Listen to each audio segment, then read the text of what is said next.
Creepy Tales by Edgar Allan Poe. Chapter 9. Ligeia. And the will therein lieth, which dieth not, who knoweth the mysteries of the will with its vigour. For God is but a great will, pervading all things by nature of its intentness. Man doth not yield himself to the angels, nor unto death utterly, save only through the weakness of his feeble will. Joseph Glanville. I cannot for my soul remember how, when, or even precisely where I first became acquainted with the Lady Ligeia. Long years have since elapsed, and my memory is feeble through much suffering.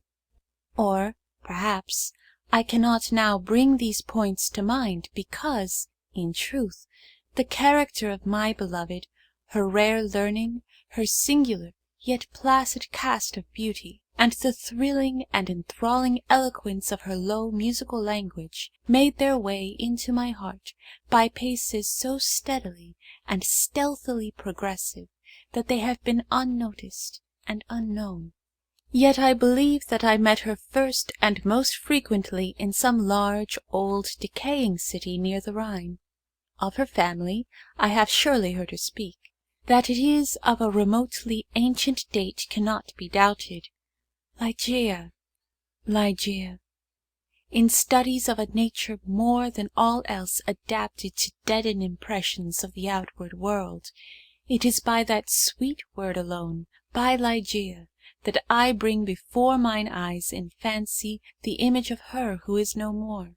And now, while I write, a recollection flashes upon me that I have never known the paternal name of her who was my friend and my betrothed, and who became the partner of my studies, and finally the wife of my bosom. Was it a playful charge on the part of my Ligeia, or was it a test of my strength of affection that I should institute no inquiries upon this point? Or was it rather a caprice of my own, a wildly romantic offering on the shrine of the most passionate devotion? I but indistinctly recall the fact itself. What wonder that I have utterly forgotten the circumstances which originated or attended it? And indeed, if ever she, the wan and misty-winged Ashtophet of idolatrous Egypt, presided, as they tell, over marriages ill-omened, then most surely she presided over mine. There is one dear topic, however, on which my memory falls me not. It is the person of Ligeia. In stature she was tall, somewhat slender, and in her latter days even emaciated. I would in vain attempt to portray the majesty, the quiet ease of her demeanour, or the incomprehensible lightness and elasticity of her footfall. She came and departed as a shadow. I was never made aware of her entrance into my closed study, save by the dear music of her low sweet voice, as she placed her marble hand upon my shoulder. In beauty of face, no maiden ever equalled her. It was the radiance of an opium dream, an airy and spirit-lifting vision more wildly divine than the fantasies which hovered vision about the slumbering souls of the daughters of Delos. Yet her features were not of that regular mould which we have been falsely taught to worship in the classical labours of the heathen. There is no exquisite beauty, says Bacon, Lord Verulam, speaking truly of all the forms and genera of beauty, without some strangeness in the proportion. Yet, although I saw that the features of Ligeia were not of a classic regularity, although I perceived that her loveliness was indeed exquisite, and felt that there was much of strangeness pervading it, yet I have tried in vain to detect the irregularity and to trace home my own perception of the strange. I examined the contour of the lofty and pale forehead. It was faultless. How cold indeed that word, when applied to a majesty so divine! The skin rivalling the purest ivory, the commanding extent and repose, the gentle prominence of the regions above the temples, and then the raven black, the glossy, the luxuriant, and naturally curling tresses, setting forth the full force of the Homeric epithet, hyacinthine. I looked at the delicate outlines of the nose, and nowhere but in the graceful medallions of the Hebrews had I beheld a similar perfection. There were the same luxurious smoothness of the surface, the same scarcely perceptible tendency to the aquiline, the same harmoniously curved nostrils, speaking the free spirit. I regarded the sweet mouth. Here was indeed the triumph of all things heavenly, the magnificent turn of the short upper lip, the soft voluptuous slumber of the under, the dimples which sported, and the colour which spoke, the teeth glancing back with a brilliancy almost startling, every ray of the holy light which fell upon them in her serene and placid, yet most exultingly radiant of smiles. I scrutinized the formation of the chin, and here too I found the gentleness of breadth, the softness and the majesty, the fullness and the spirituality of the Greek, the contour which the god Apollo revealed but in a dream to Cleomenes, the son of the Athenian. And then I peered into the large eyes of Ligeia. For eyes we have no models in the remotely antique. It might have been, too, that in these days of my beloved lay the secret to which Lord Verulam alludes. They were, I must believe, far larger than the ordinary eyes of our own race. They were even fuller than the fullest of the gazelle eyes of the tribe of the valley of Nourjahad. Yet it was only at intervals, in moments of intense excitement, that this peculiarity became more than slightly noticeable in Ligeia. And at such moments was her beauty, in my heated fancy thus it appeared perhaps, the beauty of beings either above or apart from the earth, the beauty of the fabulous Houri of the Turk. The hue of the orbs was the most brilliant of black, and far over them hung jetty lashes of great length. The brows, slightly irregular in outline, had the same tint. The strangeness, however, which I found in the eyes, was of a nature distinct from the formation, or the colour, or the brilliancy of the features, and must, after all, be referred to in the expression, ah, word of no meaning, behind whose vast latitude of mere sound we entrench our ignorance of so much of the spiritual. The expression of the eyes of Ligeia! How for long hours I have pondered upon it! How have I, through the whole of a midsummer night, struggled to fathom it! What was it, that something more profound than the well of Democritus, which lay far within the pupils of my beloved? What was it? I was possessed with a passion to discover.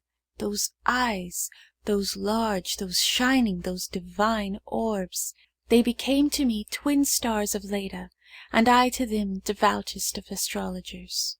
There is no point, among the many incomprehensible anomalies of the science of mind, more thrillingly exciting than the fact, never, I believe, noticed in the schools, that in our endeavours to recall to memory something long forgotten, we often find ourselves upon the very verge of remembrance, without being able, in the end, to remember. And thus how frequently, in my intense scrutiny of Ligeia's eyes, have I felt approaching the full knowledge of their expression, felt it approaching, yet not quite be mine, and so at length entirely depart. And, strange, oh strangest mystery of all, I found, in the commonest objects of the universe, a circle of analogies to that expression. I mean to say that subsequently to the period when Ligeia's beauty passed into my spirit, there dwelling as in a shrine, I derived, from many existences in the material world, a sentiment such as I felt always aroused within me by her large and luminous orbs. Yet not the more could I define that sentiment, nor analyze, nor even steadily view it. I recognized it, let me repeat, sometimes in the survey of a rapidly growing vine, in the contemplation of a moth, a butterfly, a chrysalis, a stream of running water. I have felt it in the ocean, in the falling of a meteor. I have felt it in the glances of unusually aged people. And there are one or two stars in heaven, one especially a star of the 6th magnitude, double and changeable, to be found near the large star in Lyra, in a telescopic scrutiny of which I have been made aware of the feeling. I have been filled with it by certain sounds from stringed instruments, and not unfrequently by passages from books. Among innumerable other instances, I well remember something in a volume of Joseph Glanville, which, perhaps merely from its quaintness, who shall say, never failed to inspire me with the sentiment, "And the will therein lieth, which dieth not. Who knoweth the mysteries of the will, with its vigour? For God is but a great will, pervading all things by nature of its intentness. Man doth not yield him to the angels, nor unto death utterly, save only through the weakness of his feeble will." Length of years, and subsequent reflection, have enabled me to trace, indeed, some remote connection between this passage in the English moralist and a portion of the character of Ligeia. An intensity in thought, action, or speech was possibly, in her, a result, or at least an index, of that gigantic volition which, during our long intercourse, failed to give other and more immediate evidence of its existence.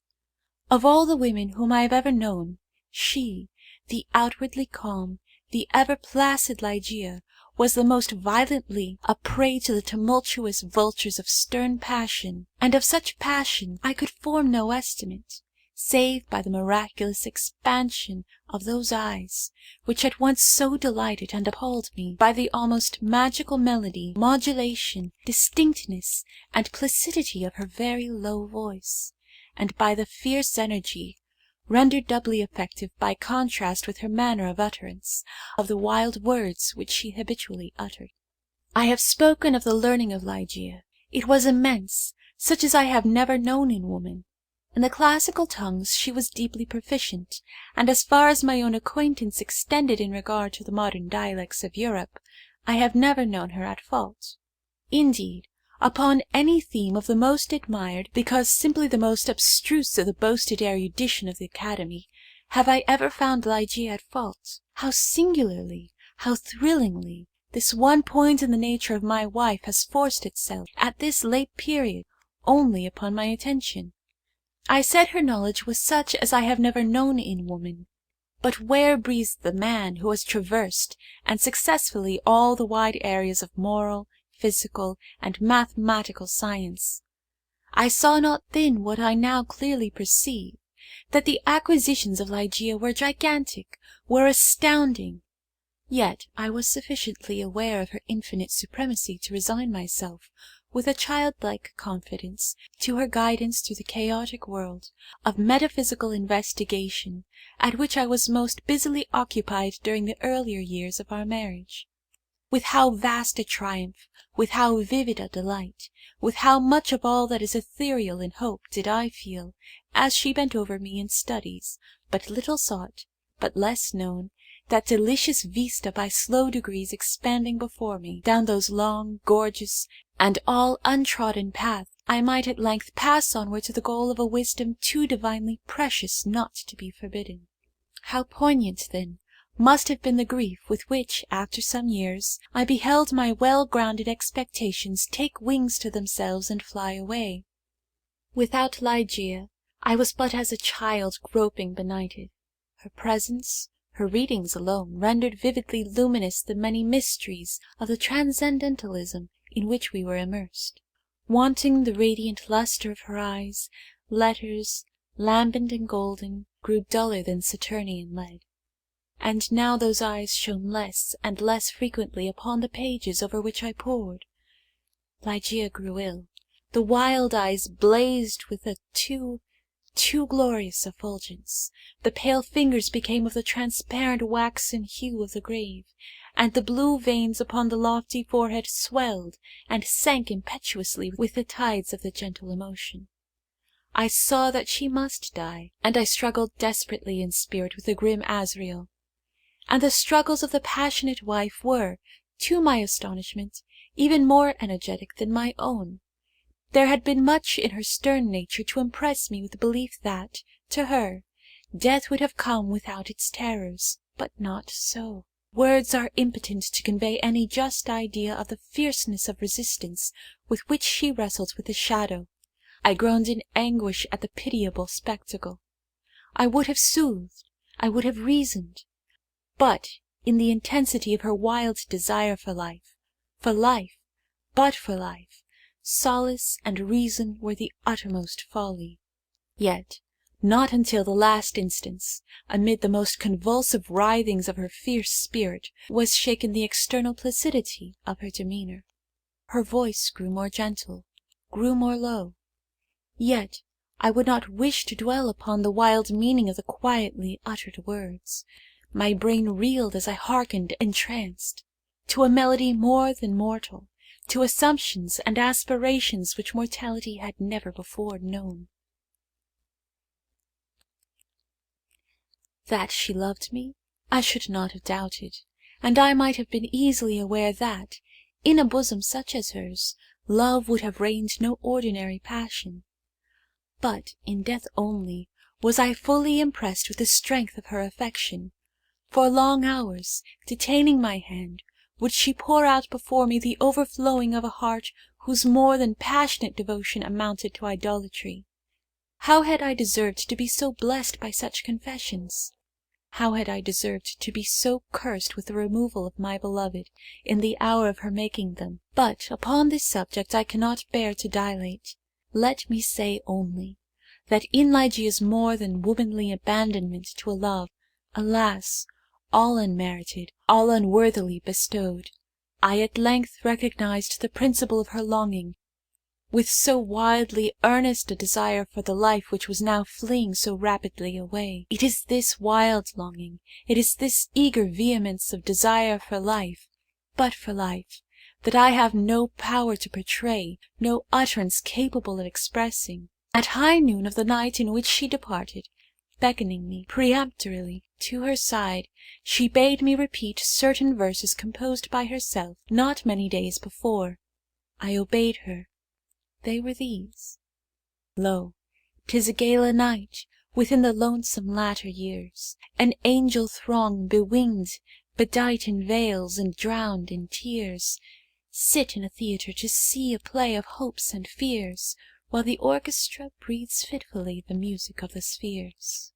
Mimes, in the form of God on high, mutter and mumble low, and hither and thither fly. Mere puppets they, who come and go at bidding of vast formless things, that shift the scenery to and fro, flapping from out their condor wings invisible woe. That motley drama, oh, be sure it shall not be forgot, with its phantom chased forevermore by a crowd that sees it not, through a circle that ever returneth in to the self-same spot, and much of madness, and more of sin, and horror the soul of the plot. But see, amid the mimic rout, a crawling shape intrude, a blood-red thing that writhes from out the scenic solitude. It writhes with mortal pangs, the mimes become its food, and the seraphs sob at vermin fangs in human gore imbued. Out are the lights, out all, and over each quivering form the curtain, a funeral pall, comes down with the rush of a storm, and the angels, all pallid and wan, uprising, unveiling, affirm that the play is the tragedy, man, and its hero, the conqueror, worm. "O God!" half shrieked Ligeia, leaping to her feet, and extending her arms aloft with a spasmodic movement, as I made an end of these lines. "O God! O divine Father! Shall these things be undeviatingly so? Shall this conqueror be not once conquered? Are we not part and parcel in thee? Who knoweth the mysteries of the will with its vigour? Man doth not yield him to the angels, nor unto death utterly, save only through the weakness of his feeble will."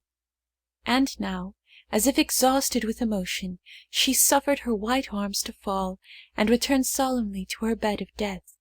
And as she breathed her last sighs, there came mingled with them a low murmur from her lips. I bent to them my ear and distinguished, again, the concluding words of the passage in Glanville: "Man doth not yield him to the angels, nor unto death utterly, save only through the weakness of his feeble will. She died, and I, crushed into the very dust with sorrow, could no longer endure the lonely desolation of my dwelling in the dim and decaying city by the Rhine. I had no lack of what the world calls wealth. Ligeia had brought me far more, very far more than ordinarily falls to the lot of mortals. After a few months, therefore, of weary and aimless wandering, I purchased and put in some repair an abbey, which I shall not name, in one of the wildest and least frequented portions of fair England. The gloomy and dreary grandeur of the building, the almost savage aspect of the domain, the many melancholy and time-honoured memories connected with both, had much in unison with the feelings of utter abandonment which had driven me into that remote and unsocial region of the country. Yet, although the external abbey, with its verdant decay hanging about it, suffered but little alteration, I gave way, with a childlike perversity, and perchance with a faint hope of alleviating my sorrows, to a display of more than regal magnificence within. For such follies, even in childhood, I had imbibed a taste, and now they came back to me, as if in the dotage of grief. Alas! I feel how much even of the incipient madness might have been discovered in the gorgeous and fantastic draperies, in the solemn carvings of Egypt, in the wild cornices and furniture, in the bedlam patterns of the carpets of tufted gold. I had become a bounden slave in the trammels of opium, and my labours and my orders had taken a colouring from my dreams. But these absurdities must not pause to detail. Let me speak only of that one chamber, ever accursed, whither in a moment of mental alienation I led from the altar as my bride, as the successor of the unforgotten Ligeia, the fair-haired and blue-eyed Lady Rowena Trevanion of Tremaine. There is no individual portion of the architecture and decoration of that bridal chamber which is not now visibly before me. Where were the souls of the haughty family of the bride when, through thirst of gold, they permitted to pass the threshold of an apartment so bedecked, a maiden and a daughter so beloved?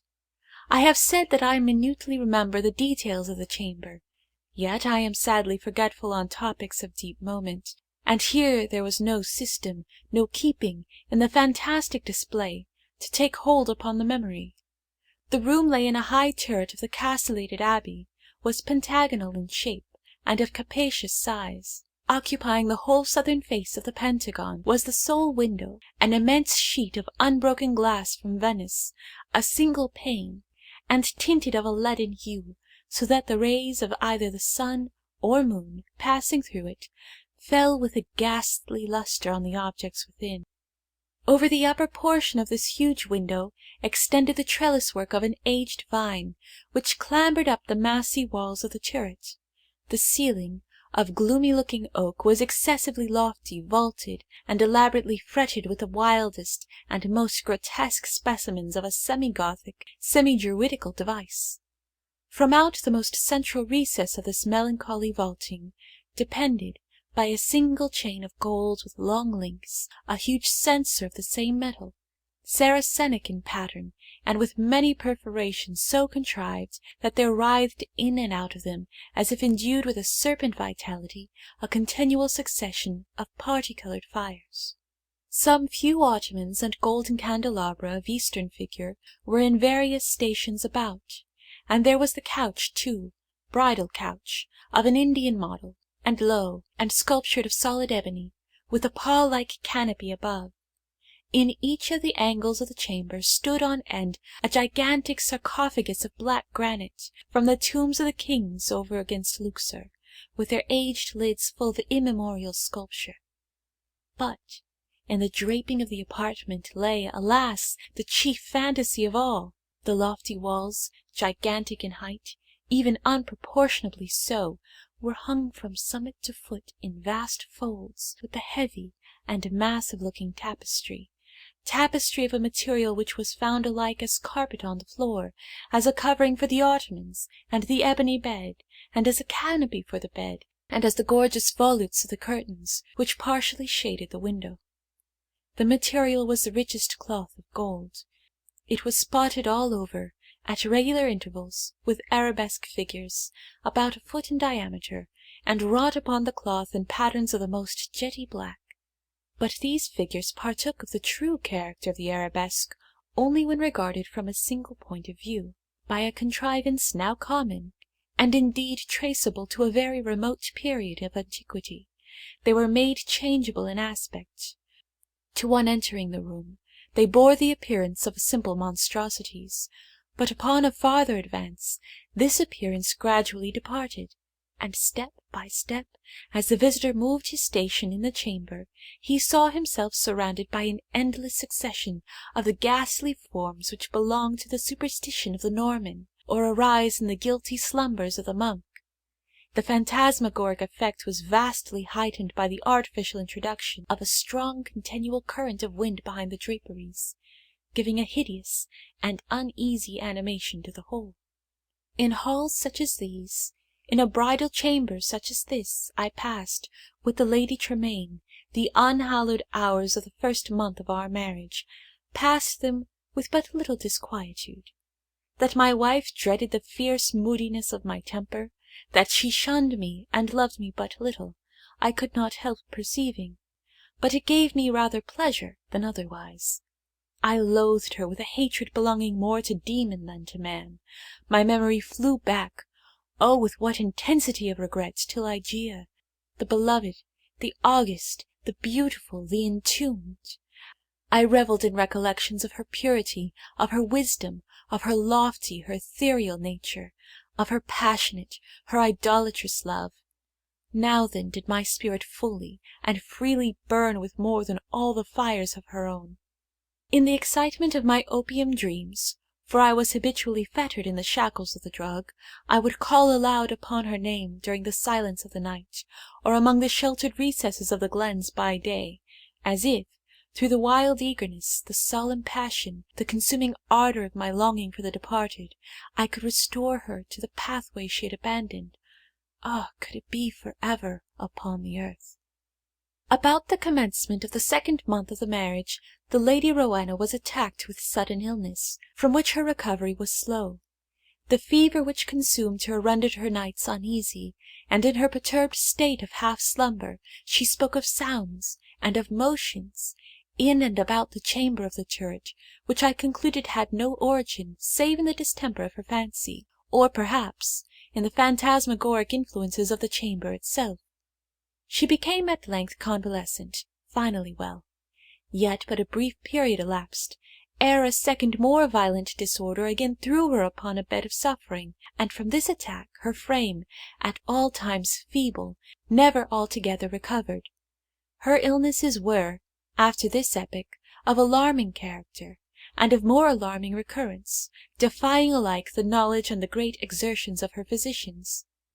With the increase of the chronic disease which had thus, apparently, taken too sure hold upon her constitution to be eradicated by human means, I could not fail to observe a similar increase in the nervous irritation of her temperament, and in her excitability by trivial causes of fear. She spoke again, and now more frequently and pertinaciously, of the sounds, of the slight sounds, and of the unusual motions among the tapestries, to which she had formerly alluded.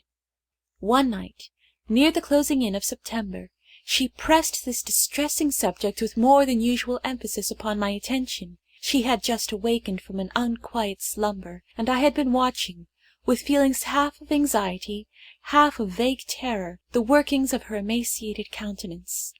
I sat by the side of her ebony bed, upon one of the ottomans of India. She partly arose, and spoke, in an earnest low whisper, of the sounds which she then heard, but which I could not hear, of motions which she then saw, but which I could not perceive. The wind was rushing hurriedly behind the tapestries, and I wished to show her what, let me confess it, I could not all believe, that those almost inarticulate breathings, and those very gentle variations of the figures upon the wall, were but the natural effects of that customary rushing of the wind. But a deadly pallor overspreading her face had proved to me that my exertions to reassure her would be fruitless. She appeared to be fainting, and no attendants were within call. I remember there was deposited a decanter of light wine, which had been ordered by her physicians, and hastened across the chamber to procure it. But as I stepped beneath the light of the censer, two circumstances of a startling nature attracted my attention. I had felt that some palpable, although invisible object had passed lightly by my person, and I saw that there lay upon the golden carpet, in the very middle of the rich lustre thrown from the censer, a shadow, a faint, indefinite shadow of angelic aspect, such as might be fancied for the shadow of a shade. But I was wild with the excitement of an immoderate dose of opium, and heeded these things but little, nor spoke of them to Rowena. Having found the wine, I recrossed the chamber, and poured out a gobletful, which I held to the lips of the fainting lady. She had now partially recovered, however, and took the vessel herself, while I sank upon an ottoman near me, with my eyes fastened upon her person. It was then that I became distinctly aware of a gentle footfall upon the carpet, and near the couch, and in a second thereafter, as Rowena was in the act of raising the wine to her lips, I saw, or may have dreamed that I saw, fall within the goblet, as if from some invisible spring in the atmosphere of the room, 3 or 4 large drops of a brilliant and ruby-coloured fluid. If this I saw, not so Rowena. She swallowed the wine unhesitatingly, and I forbore to speak to her of a circumstance which must, after all, I considered, have been but the suggestion of a vivid imagination, rendered morbidly active by the terror of the lady, by the opium, and by the hour. Yet I cannot conceal it from my own perception that, immediately subsequent to the fall of the ruby drops, a rapid change for the worse took place in the disorder of my wife, so that, on the 3rd subsequent night, the hands of her menials prepared her for the tomb, and on the 4th I sat alone, with her shrouded body, in that fantastic chamber which had received her as my bride. Wild visions, opium engendered, flitted, shadow-like, before me. I gazed with unquiet eye upon the sarcophagi in the angles of the room, upon the varying figures of the drapery, and upon the writhing of the parti-coloured fires in the censer overhead. My eyes then fell, as I called to mind the circumstances of a former night, to the spot beneath the glare of the censer, where I had seen the faint traces of the shadow. It was there, however, no longer, and breathing with greater freedom, I turned my glances to the pallid and rigid figure upon the bed. Then rushed upon me 1,000 memories of Ligeia, and then came back upon my heart, with the turbulent violence of a flood, the whole of that unutterable woe with which I had regarded her thus enshrouded. The night waned, and still, with a bosom full of bitter thoughts of the one only and supremely beloved, I remained gazing upon the body of Rowena. It might have been at midnight, or perhaps earlier, or later, for I had taken no note of time, when a sob, low, gentle, but very distinct, startled me from my reverie. I felt that it came from the bed of ebony, the bed of death. I listened in an agony of superstitious terror, but there was no repetition of the sound. I strained my vision to detect any motion in the corpse, but there was not the slightest perceptible. Yet I could not have been deceived. I had heard the noise, however faint, and my soul was awakened within me. I resolutely and perseveringly kept my attention riveted upon the body. Many minutes elapsed before any circumstance occurred tending to throw light upon the mystery. At length it became evident that a slight, a very feeble and barely noticeable tinge of colour had flushed up within the cheeks, and along the sunken small veins of the eyelids. Through a species of unutterable horror and awe, for which the language of mortality has no sufficiently energetic expression, I felt my heart cease to beat, my limbs grow rigid where I sat. Yet a sense of duty finally operated to restore my self-possession. I could no longer doubt that we had been precipitate in our preparations, that Rowena still lived. It was necessary that some immediate exertion be made, yet Turret was altogether apart from the portion of the abbey tenanted by the servants. There were none within call. I had no means of summoning them to my aid without leaving the room for many minutes, and this I could not venture to do. I therefore struggled alone in my endeavours to call back the spirit ill hovering. In a short period it was certain, however, that a relapse had taken place. The colour disappeared from both eyelid and cheek, leaving a wanness even more than that of marble. The lips became doubly shriveled and pinched up in the ghastly expression of death. A repulsive clamminess and coldness overspread rapidly the surface of the body, and all the usual rigorous illness immediately supervened. I fell back with a shudder upon the couch from which I had been so startlingly aroused, and again gave myself up to passionate waking visions of Ligeia. An hour thus elapsed when, could it be possible, I was a second time aware of some vague sound issuing from the region of the bed. I listened in extremity of horror. The sound came again. It was a sigh. Rushing to the corpse, I distinctly saw a tremor upon the lips. In a minute afterward they relaxed, disclosing a bright line of the pearly teeth. Amazement now struggled in my bosom with the profound awe which had hitherto reigned there alone. I felt that my vision grew dim, that my reason wandered, and it was only by a violent effort that I at length succeeded in nerving myself to the task which duty thus once more had pointed out. There was now a partial glow upon the forehead and upon the cheek and throat. A perceptible warmth pervaded the whole frame. There was even a slight pulsation at the heart.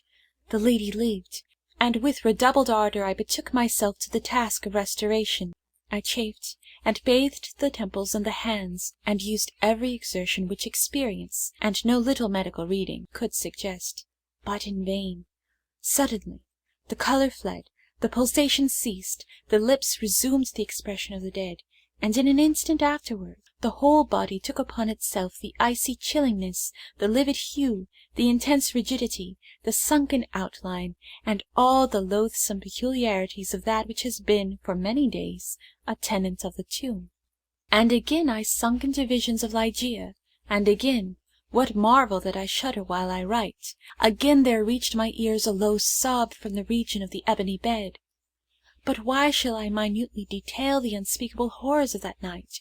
Why shall I pause to relate how, time after time, until near the period of the grey dawn, this hideous drama of revivification was repeated, how each terrific relapse was only into a sterner and apparently more irredeemable death, how each agony wore the aspect of a struggle with some invisible foe, and how each struggle was succeeded by I know not what of a wild change in the personal appearance of the corpse? Let me hurry to a conclusion.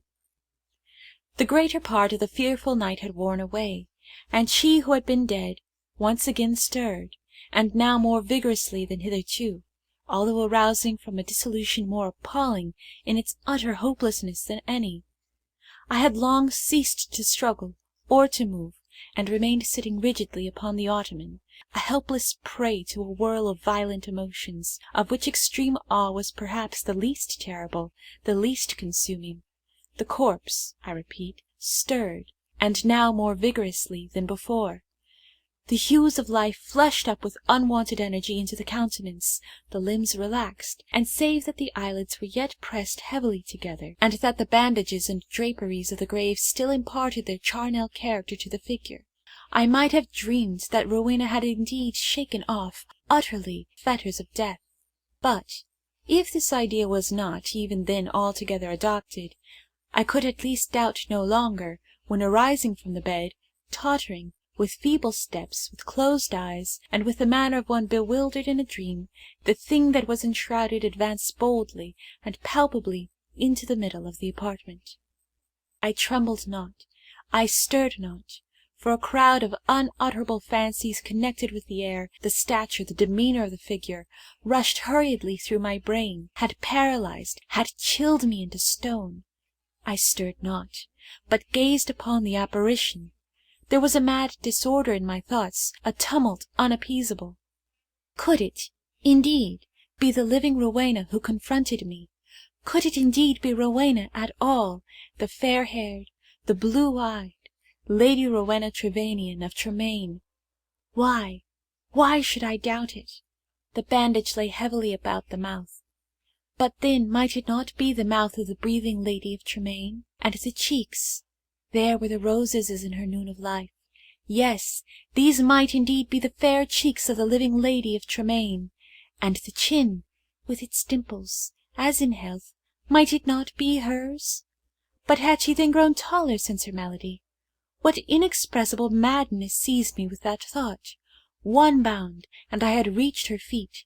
Shrinking from my touch, she let fall from her head, unloosened, the ghastly cerements which had confined it, and there streamed forth, into the rushing atmosphere of the chamber, huge masses of long and dishevelled hair. It was blacker than the raven wings of the midnight, and now, slowly, opened the eyes of the figure which stood before me. "Here then at least," I shrieked aloud, can I never be mistaken? These are the full, and the black, and the wild eyes of my lost love, of the lady Ligeia."